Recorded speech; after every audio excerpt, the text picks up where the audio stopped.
मैं सबसे पहले इस चुनावी जनसभा में उपस्थित सभी लोगों का बहुत बहुत धन्यवाद और आभार प्रकट करना चाहता हूं।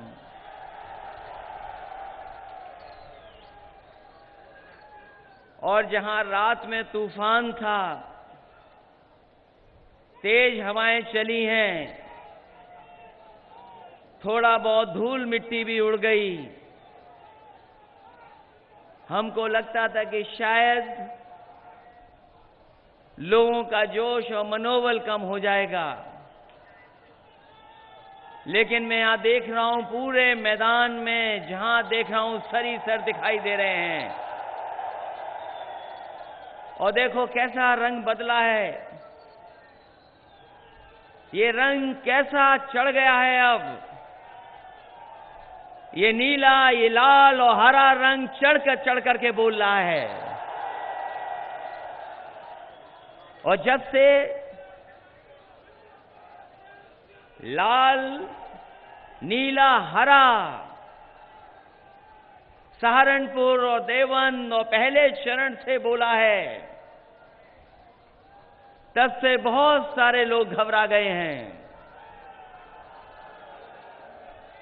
ऐसा घबराए हुए कि वो रास्ता ढूंढ रहे हैं कि रास्ता क्या निकलेगा। अब कोई लोकतंत्र में रास्ता नहीं निकलने वाला। कितना भी ध्यान हटा ले ये लोग, कितना भी मुद्दे बदल लें और कितनी भी पाबंदी लगा लें, ये गठबंधन, महागठबंधन भारतीय जनता पार्टी के लोगों को कोसों पीछे छोड़ देगा, आसपास भी नजर नहीं आने वाला। जब कभी बारिश होती है, तेज बारिश की बूंदों की आवाज कभी कभी उठा देती है। बताओ, पहले चरण की वोट की बारिश से, बताओ पहले चरण के वोट की बारिश आपके कानों तक पहुंची है कि नहीं पहुंची है? तो बताओ, आने वाले और चरणों के चुनाव के लोगों को जगाओगे कि नहीं जगाओगे? दुर्भाग्य है और परिस्थितियां ऐसी हैं कि जो लोग 2 शपथ लेकर के बैठे हैं, लोग जिन्होंने 2 शपथें ली हुई हैं, वो आज संविधान के रखवाले बन रहे हैं। 2 शपथ वाले कभी संविधान के रखवाले नहीं हो सकते। ये बाबा भीमराव अंबेडकर जी का दिया हुआ संविधान है। और अगर वो सोचते हैं कि आवाज दबाई जा सकती है, ये आवाज दबाई जा सकती है, अगर वो सोचते हैं, हजारों साल से जिन्होंने आवाज दबाई,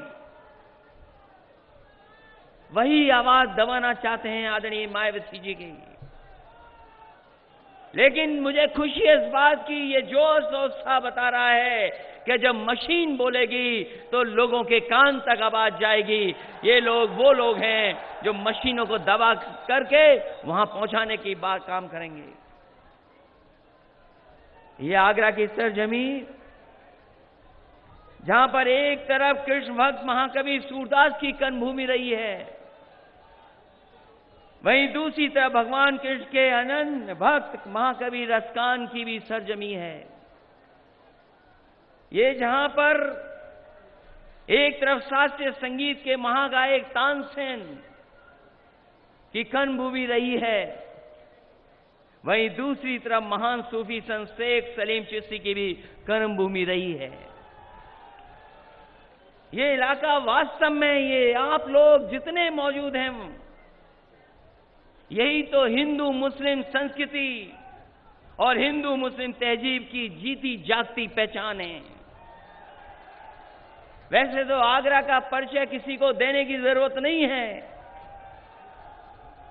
आगरा का परिचय किसी को देने की जरूरत नहीं है। दुनिया में किसी से पूछ लें, अगर किसी भी पर्यटक से भी पूछ लें कि दुनिया में सबसे अच्छी जगह कौन सी है मोहब्बत की, तो वो आगरा का नाम लेंगे। ऐसे सरजमी के लोग हमें दिखाई दे रहे हैं। और फिर जिसके पास आगरा जैसे ही, जिसमें मोहब्बत की पहचान हो, जहां पर भाईचारे का पैगाम जाता हो, वहां के लोगों से हम निवेदन करना चाहते हैं, अपील करना चाहते हैं कि एक दल ऐसा है जो दिलों में नफरत फैला रहा है, दिलों में खाई पैदा कर रहा है। जिस तरीके से कभी अंग्रेजों ने हमें आपको बांट करके राज किया था, उसी रास्ते पे भारतीय जनता पार्टी चल रही है। ये महागठबंधन उस नफरत की दीवार को गिराने वाला महागठबंधन है। ये लोग जो कहते हैं कि महामिलावट है, हम उनसे कहना चाहते हैं ये महागठबंधन दिलों को जोड़ने वाला गठबंधन है, साथ चलने वाला गठबंधन है। जो हमारे जमीन पर लोग हैं, किसान, गरीब, हजारों साल से जिन्हें सम्मान नहीं मिल पाया, तमाम हमारे गरीब, वो मिलकर के आज साथ खड़े हैं। ये उन लोगों का महागठबंधन है। और अगर हमारा महागठबंधन 3 दलों का महामिलावट हो सकता है, तो हम उन्हीं से पूछना चाहते हैं, बताओ देश में 38 से ज्यादा दलों का आपने गठबंधन किया है, आपके गठबंधन का हम लोग क्या नाम दें? कोई नाम हो तो बताएं, कोई नाम हो। इसलिए हम आपसे निवेदन करना चाहते हैं, वो डर करके राजनीति और दिमाग से राजनीति कर रहे हैं। वो डरा करके, वो डरा करके और दिमाग से राजनीति कर रहे हैं। लेकिन ये महागठबंधन दिलों को जोड़ करके राजनीति कर रहा है। किसान बर्बाद हो गया। ये भारतीय जनता पार्टी के लोग वही लोग हैं जिन्होंने कहा था हम किसानों को लाभ पहुंचाएंगे, लाभकारी मूल्य देंगे, उनकी पैदावार ऐसी होगी कि उनकी आय 2 गुनी हो जाएगी। बता रहा हमारे आगरा और आसपास के किसान भाइयों, किसकी आय 2 गुनी हो गई? किसको लाभकारी मूल्य मिल गया? यहां का किसान बर्बाद हो गया। आलू पैदा करने वाला किसान आलू को लेकर के रोता रहा, परेशान रहा, लेकिन उसको कीमत नहीं मिली, लेकिन उसको कीमत नहीं दे पाए। कोल्ड स्टोर में गया, आलू सड़ गया, लेकिन कोई पूछने वाला नहीं था। लागत बढ़ती चली जा रही है, लेकिन जो बाजार भाव या किसानों को लाभकारी मूल्य मिलना चाहिए था, आलू का नहीं दे पाए। अगर कोई हमें किसान बता दे कि उसे सरकार ने कोई मदद की हो तो बताए। और जानवरों को लेकर के राजनीति की, जिन्होंने हमारे आपके कारोबार में भी जात धर्म देख लिया, हमारे आपके, अगर ये आवाज आ रही है, अगर ये आवाज जो आ रही है, ये तो सब जान गए जो बात आप कह रहे हो। ये जो नारे लगा रहे हो, ये सब जान गए हैं। और अगर ये बात जान गए हो, अगर ये बात आप जान गए हो जो कह रहे हो आप, तो बताओ चौकीदार की चौकी छीनोगे कि नहीं छीनोगे? मैं मान लूं कि उनकी चौकी छिन जाएगी, कहीं ऐसा ना हो और ये आगरा वाले जानते होंगे और आसपास के लोग, चाय बिना दूध के अच्छी नहीं बनती। कोई है ऐसा जो काली चाय ज्यादा पीता हो? जब तक दूध अच्छा नहीं होगा तब तक चाय अच्छी नहीं बन सकती। तो इस बार अगर चौकीदार बन करके आए हैं तो एक चौकी नहीं, जितने चौकीदार हैं उन सब की चौकी आपको छीनना होगा।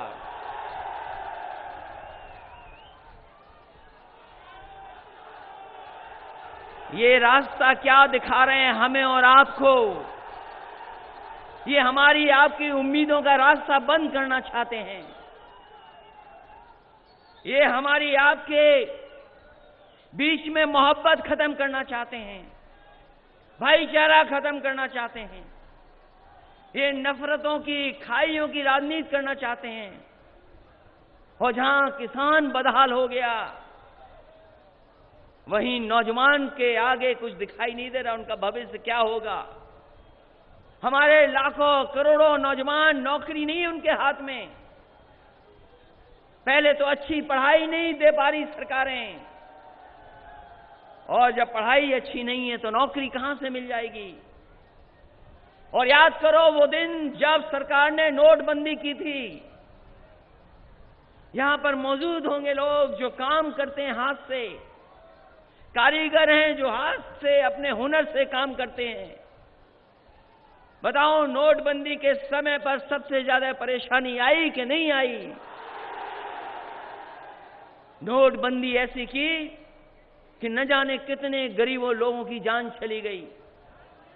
लाइन में खड़े रहे, लाइन में लग करके अपना कारोबार बंद कर दिया। और याद रखना साथियों, आप में से ऐसे भी साथी होंगे जिन्होंने देखा होगा जिनका कारोबार बंद हो गया, वो दोबारा कारोबार नहीं शुरू कर पाए नोटबंदी की मार से। लोगों का पैसा छीन लिया, सबका पैसा जमा हो गया बैंकों में, बैंकें भर गईं। बताओ किसी के पास पुराना रुपया बचा हो तो बताए कोई। एक आदमी ने शायद निशानी के लिए रखा हो। अब ये सरकार जो नोटबंदी के आंकड़े आने चाहिए थे, उन आंकड़ों से खेल रही है सरकार। उन आंकड़ों में भी चोरी दिखाई दे रही है। अब सच्चाई नहीं बता पा रही सरकार। अगर वो नोटबंदी कर सकते हैं, अगर वो नोटबंदी कर सकते हैं तो बताओ हमारे साथियों, उनको वोटबंदी करोगे कि नहीं करोगे आप? जिन्होंने तकलीफ दी, परेशानी दी, गरीब का एक आंसू भी भारतीय जनता पार्टी को डुबा सकता है, ऐसा काम किया नोटबंदी से। जीएसटी लगा दिया, हमें और आपको समझाया कि जीएसटी से व्यापार संभल जाएगा, कारोबार अच्छा हो जाएगा, देश तरक्की के रास्ते पे चला जाएगा।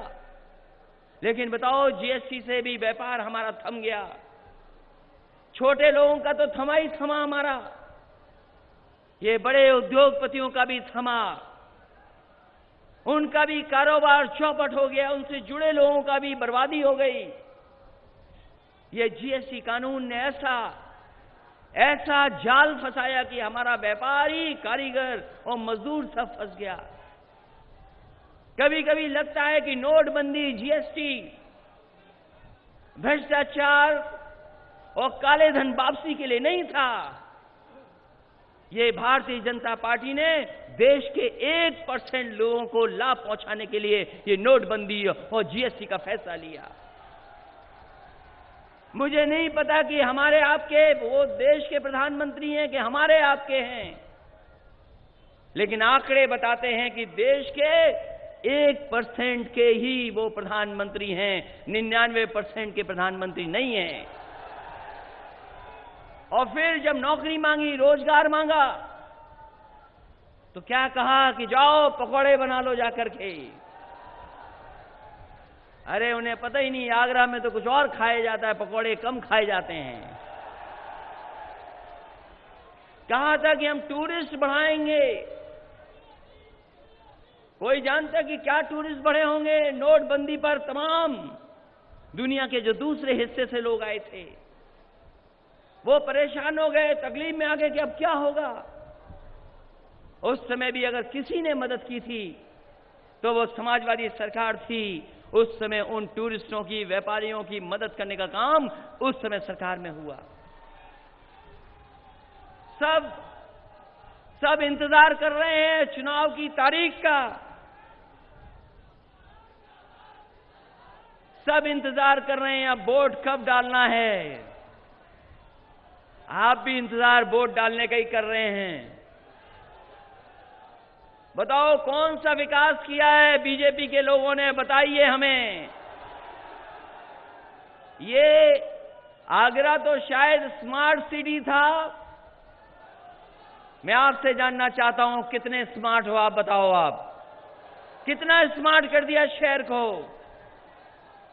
लेकिन आगरा वाले लोग और ये जितने लोग खड़े हैं, सपा, बसपा और आरएलडी के, बहुत स्मार्ट हैं। इस बार मशीन में वोट नहीं पड़ने वाला उन लोगों का। क्या स्मार्ट सिटी? स्वच्छ भारत के नाम पर न जाने कितने लोगों ने झाड़ू उठाया, और उन्होंने भी झाड़ू उठाया आगरा में, जिन्होंने ताजमहल को कभी सूची से हटा दिया था। सूची से हटा दिया कि ये टूरिस्ट जगह नहीं है। वो जानते होंगे कौन है जिन्होंने ऐसा किया। और देखो हमारे बाबा मुख्यमंत्री जी ने सूची से क्या हटाया। पत्रकार साथी जानते होंगे, बाद में बाबा मुख्यमंत्री जी को आकर के यहीं पर झाड़ू मारना पड़ गया था। बताओ, झाड़ू इतना मारा, सबने मारा, कहीं कूड़ा हटा क्या? ये बताओ हमें। और ये जो हमारे गांव से आए होंगे, जो ग्रामीण क्षेत्र के लोग होंगे, कभी भारतीय जनता पार्टी को ध्यान से सुनना। उनका भाषण शौचालय से शुरू होता है और शौचालय पे ही खत्म हो जाता है। और सुना है यहां पे कांग्रेस भी है कहीं। बस मैं एक उदाहरण देना चाहता हूं। कांग्रेस के समय पर जो शौचालय बनते थे वो एक गड्ढे वाले शौचालय बनते थे, और भारतीय जनता पार्टी के लोग 2 गड्ढे वाला शौचालय बना रहे हैं। न कांग्रेस ने पानी दिया शौचालय में, और न भारतीय जनता पार्टी ने पानी पहुंचाया शौचालय में। कोई कैसे जा सकता है शौचालय बिना पानी के? बताओ हमें। क्या हालत कर दी इस शहर की, जो सबसे खूबसूरत शहर हो सकता है। इस शहर को जोड़ने के लिए राजधानी से यही दल के लोग बैठे हैं जिन्होंने राजधानियों से जोड़ने का काम किया शहर को। आदरणीय मायावती जी ने इस आगरा को दिल्ली से जोड़ दिया, और समाजवादी लोगों ने आगरा को लखनऊ से जोड़ दिया। बोलो, जोड़ा कि नहीं जोड़ा हम लोगों ने आपको? और जब कभी उस सड़क पर चलते होगे तो लगता होगा कि कोई देश की सड़क है, इससे बेहतर सड़क कहीं नहीं बनी। यही आउटर रिंग रोड और आपके जाम से निजात दिलाने के लिए जितनी सड़क बनी उतनी ही बनी रह गई, उसके आगे नहीं बनने दी। बताओ, न जाने क्यों रोक दिया काम। जैसे हमारे गांव के लोग जानते होंगे कि एक गला घोंटू बीमारी होती है गांव में, इसी तरह भारतीय जनता पार्टी को भी काम रोकू बीमारी है। जो काम चल रहा हो उसको तुरंत रोक देंगे। वो सड़क जो इस शहर को जोड़ देती, इधर से उधर निकल जाते लोग, वो सब का सब काम रुक गया। वो खूबसूरत चीजें जो बनना शुरू हो गई थी टूरिज्म के इलाके में, हम जानते हैं कितनी मुश्किल होती है एक काम को शुरू करने में। वो भी ताजमहल के आसपास अगर कोई काम शुरू होना है, सालों साल लग जाता है परमिशन लेने में। बड़ी मुश्किल से तो काम शुरू किया, सुंदर बनाया, अच्छा बनाया। उसके साथ साथ म्यूजियम भी बनने जा रहा था, वो भी रोक दिया इन्होंने।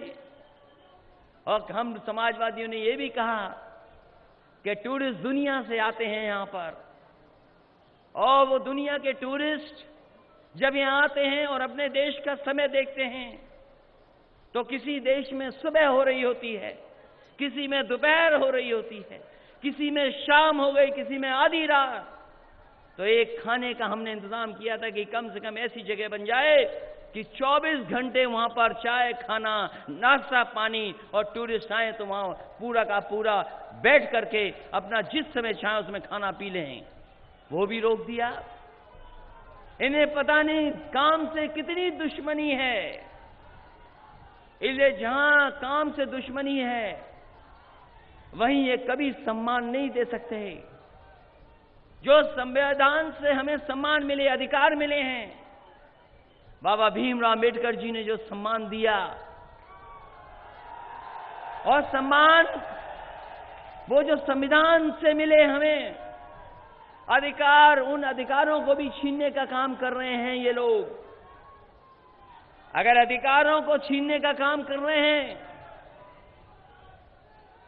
तो बताओ इन्हें सजा दोगे कि नहीं दोगे? आदरणीय मायावती जी ने कोई खराब बात नहीं की, जोड़ने की बात कही। उन्होंने कहा कि जुड़ जाएं लोग, लेकिन हर बात में महागठबंधन की वो कमी ढूंढ रहे हैं, हर बात में कमी ढूंढ रहे हैं। इसलिए बताओ आप लोग सावधान रहेंगे कि नहीं रहेंगे सावधान? और आज जब वो नहीं आ पाई, लेकिन उनके समर्थक लाखों लाख संख्या में हमें दिखाई दे रहे हैं, ये भरोसा दिला रहे हैं कि अगर उनका आशीर्वाद रहेगा तो पूरे के पूरे बहुजन समाज पार्टी के यहां से प्रत्याशी जीत करके जाएंगे। बताओ इन प्रत्याशियों को जिताओगे कि नहीं जिताओगे? और अगर अब भी नहीं जीते तो बताओ क्या सम्मान है इस गठबंधन का? अगर पहले चरण के लोगों ने जिता करके दिखा दिया तो जो रात में तूफान चला उससे तेज तूफान से वोट डालोगे कि नहीं डालोगे? और फिर हमारे मनोज कुमार सोनी जी जो यहां से चुनाव लड़ रहे हैं, हम अपने तमाम लोगों से अपील करेंगे, समाजवादी साथियों से भी, इनका चुनाव चिन्ह चाहे हाथी हो, आपका चुनाव चिन्ह साइकिल नहीं लड़ रहा, लेकिन हाथी वाले ही आपके साथी है। एक एक वोट इनके पक्ष में डालना। फतेहपुर सीकरी से भगवान शर्मा और गुड्डू पंडित चुनाव लड़ रहे हैं। ये चाय जैसे हों, लेकिन गठबंधन के प्रत्याशी हैं। ये जीतेंगे और आप लोग इन्हें जिता करके भेजना, यही भी निवेदन हम आपसे करना चाहते हैं। इन्हें समय कम मिला, लेकिन दिन रात घूम रहे हैं, दिन रात मिल रहे हैं लोगों से। इसलिए मदद करोगे इनकी कि नहीं करोगे? और मथुरा में तो सबको जगा दिया इन्होंने। कुंवर नारायण सिंह जी हैं, इनका चुनाव चिन्ह भी याद रखना। इनका चुनाव चिन्ह हैंडपंप है। इसे सपा और बसपा के लोग दोनों मिलकर के इनको जिताने का काम करना। और फिर हम तो इसलिए मांगने आए क्योंकि कृष्ण भगवान वहां हैं। ये भाजपाइयों ने तो सब भगवानों की जाति बता दी थी, हनुमान जी की भी जाति बता दी थी। तो इसलिए भाजपाइयों को सबक सिखाना है, जिन्होंने समाज को, हमारे आपके रिश्तों को और संविधान से लेकर के तमाम संस्थाओं को तोड़ने का काम किया है। आज जो चीजें हो रही हैं देश में, आज जो तमाम चीजों का सामना करना पड़ रहा है, वो इसीलिए करना पड़ रहा है कि आज ऊंची ऊंची कुर्सियों पे दो शपथ लेने वाले बैठ गए हैं। और यही महागठबंधन, ये दिलों का गठबंधन, ये दलों का गठबंधन, गरीबों का गठबंधन, उन्हें हटाने का काम करेगा। उसके लिए भी चुनाव है। आप सबसे निवेदन करता हुआ और बधाई देता हुआ कि इतना शानदार ऐतिहासिक कार्यक्रम हुआ है, और हमें भरोसा है कि जिस समय वोट पड़ेगा तो एक एक वोट हाथी और हैंडपंप के पक्ष में डाल करके उनको ऐतिहासिक जीत दिलाने का काम करेंगे। आप सबको बहुत बहुत बधाई। आप देख रहे हैं द शूद्र। बहुजन समाज से जुड़ी तमाम खबरों को जानने के लिए सब्सक्राइब करें हमारा चैनल और बेल आइकन को प्रेस करना ना भूलें ताकि हमारे नए वीडियो की जानकारी आप तक सबसे पहले पहुंच सके।